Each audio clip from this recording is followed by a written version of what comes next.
Alright, this is part 2 of the video. If you haven't seen part 1, watch part 2, because watching part 2 before part 1 is just kind of silly.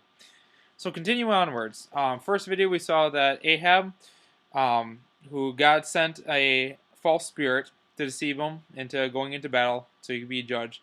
He heard the truth, he ignored the truth, and he continued to ignore truth, and he was wicked and being in judgment. Second Thessalonians, where God sends a strong delusion, sends it to those that knew the truth. Truth was there. They refused to believe the truth. They delight in wickedness, and they're in judgment. We're going to take a look at another example where this occurs, and this is going to be in Exodus, another hard verse where it talks about God hardening the heart of Pharaoh. Now, in Exodus chapter 7, it talks about to Moses, God is telling him, I know what's going to happen. God knows past, present, future. He's outside this time. Time's flexible. It's just inside this universe. So he knows what's going to happen. He knows that Pharaoh is going to harden his own heart. And God said, I'm going to harden his heart and make an example. Pharaoh, firstly, though, was very wicked. Before this, Pharaoh enslaved the Israelites, commanded that all the firstborn of the Israelites be killed, trying to decrease their population, had increased the labor of the Israelites to an unfair means and whipped them. And so they were under about 300 or 400 years of persecution under these various pharaohs, and this guy is especially wicked. So again, very wicked person. But we see in Exodus chapter 7, verses 14. So here is Moses presenting the signs to Pharaoh to show him that he is of God and to let my people go. Verse 14 reads, and of course read around it for some more context. I'm going to skip it right now because short on time. So then the Lord said to Moses, Pharaoh's heart is hardened. He refuses to let the people go. Go to Pharaoh in the morning, so he is out to the water. And it says, of course, let me repeat that. Pharaoh's heart is hardened. He refuses to let the people go. He's hardened. Pharaoh in the morning, as going out to the water, stand on the banks of the Nile, and turn his staff. And so he's going to do a miracle. Verse 7:22.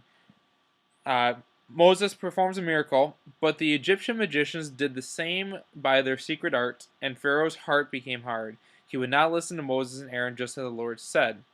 And in 9:12, a couple of cases he continually refused and hardened his own heart. And then finally in 9:12 says, but the Lord hardened Pharaoh's heart, and he would not listen to Moses and Aaron, just as the Lord said to Moses. So here again we have this situation. Now, and the argument being brought, of course, is that God is either sinning or evil or something like this by forcing this deception that it's not their fault or whatnot. And of course, even in Romans, it talks about this similar situation with Pharaoh and the hardening of the heart. And of course, it goes into detail explaining it.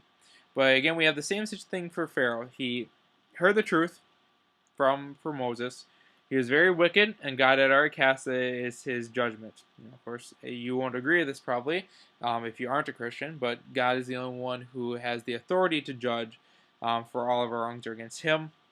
We have sinned. He is, perfectly righteous and just to execute judgment against us, and of course, through his Son Jesus and placing that judgment on him, he has shown his love as much as his justice, that sin has to be punished. He cannot wink at injustice. But yeah, he did the loving thing and took it on himself. But anyways, hold on, of course, stopping the gospel message. But anyways, so we have in those cases there. So Ahab heard the truth, ignored the truth, hated the truth, wicked. He had judgment upon him. God sent a false spirit or allowed a false spirit to be sent to him. Okay? In order that his judgment would happen. Pharaoh, same thing. He was wicked. He killed many, many children. He enslaved the Israelites. God had cast judgment on him, and he was going to make sure that he received judgment. With the Second Thessalonians, the people that obey the false spirit, again, they were wicked. They heard the truth, ignored it, and again, God cast judgment on them. We have the similar theme going on there. Does God go around putting false spirits or deceptive spirits or allowing people to be stuck in their delusions just because he wants to? No, it's because of judgment. He has perfect right to.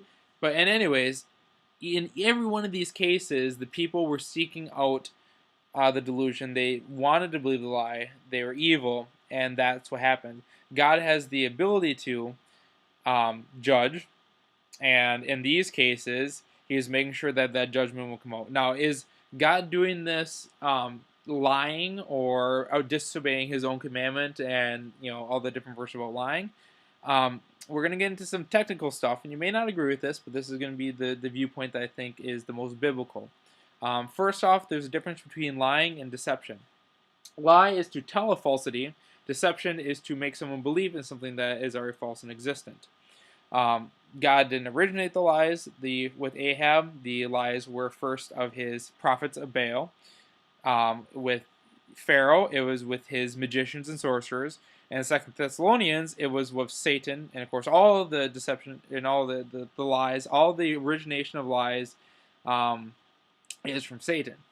So if they wanted to believe that stuff, it's not as much God forcing them to believe that, it's that they're believing it, and God says, I'm going to judge you now. We've given you all the chances in the world. I'm locking you into your decision. So that's the viewpoint many take, and that's what a lot of Christian leaders also warn about. Be careful about resisting the Spirit and resisting God and fighting against Him, because you might come to the point where you can no longer come to the Lord. You can no longer fight against it, that you'll be completely given into your deception. Something that you choose to go into deception, you choose to believe that, you choose to harden your own heart. But God is perfectly just in saying, hey, I sent my son, I sent all these words, here's my spoken word, everything like that. I've given you all these chances in the world, but my patience does have a limit. And in the Bible, you see that very much with the Israelites. God was very patient, even hundreds of years, waiting for them to turn back. But when He judges, He judges. So that's going to be the biblical standpoint. I believe, looking through those things, does God commit a sin? Is He lying? No, I don't believe so. Does He lock the people into their deceptions, those who are going to be judged? Yes, He does.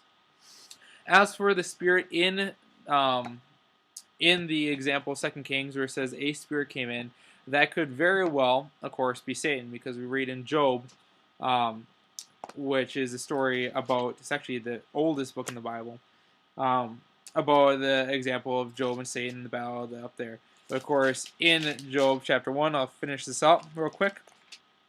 It talks about how on one day the angels came to present themselves before the Lord, and Satan also came with them. And the Lord said to Satan, wherever you come from, Satan said to the Lord, roaming throughout the earth, going back and forth in it.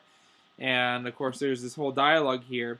But Satan says, I want to attack and accuse Job, your servant, and because I don't believe that he'll stay true to you, given trials and all this other stuff. And God says, I give you permission, go ahead. And of course, this whole thing, Job goes through these trials, loses a lot. God in the end restores him completely, but to show Satan that Job is righteous, and in the end also shows Job that he has final authority. And it's a hard study, especially if you're a Christian, it's a hard study. If you're not a Christian, it's a very hard study. But anyways, so it could very well have been a demon up there saying, I want to deceive him. They obviously were already deceiving, because the prophets of Baal were saying, go ahead and and go and attack, and you'll be victorious, and stuff like that, and telling him what he wanted to hear, even though it wasn't truth. So that's my two-part video. I still would love to go through the debate. I'll give you this heads up in the video, because I haven't heard back from you, so I know you're probably busy. But I'd still love to do that. But otherwise, if you have any questions on this, please ask. This is a very hard subject, so it is not exactly the easy one to debate on, because there's going to be some things that you have to know scripturally and have to believe in God's character and His authority to judge, and that's something that, unless you're a Christian, it's something that you're going to fight against, that God has the authority and the right to judge, and that we deserve nothing but hell, and He is good and gracious enough to send His Son, that if we believe in Him, we can attain everlasting life and legal payment for our sins that were cast upon Jesus. But again, that comes down to what your viewpoint is of God and everything. Hope you enjoyed the video. I'll try to do more, but I'm going to head to bed because I'm tired and it's time for me to go to bed. I got to work in the morning. Well, God bless. See you, everyone. Take care.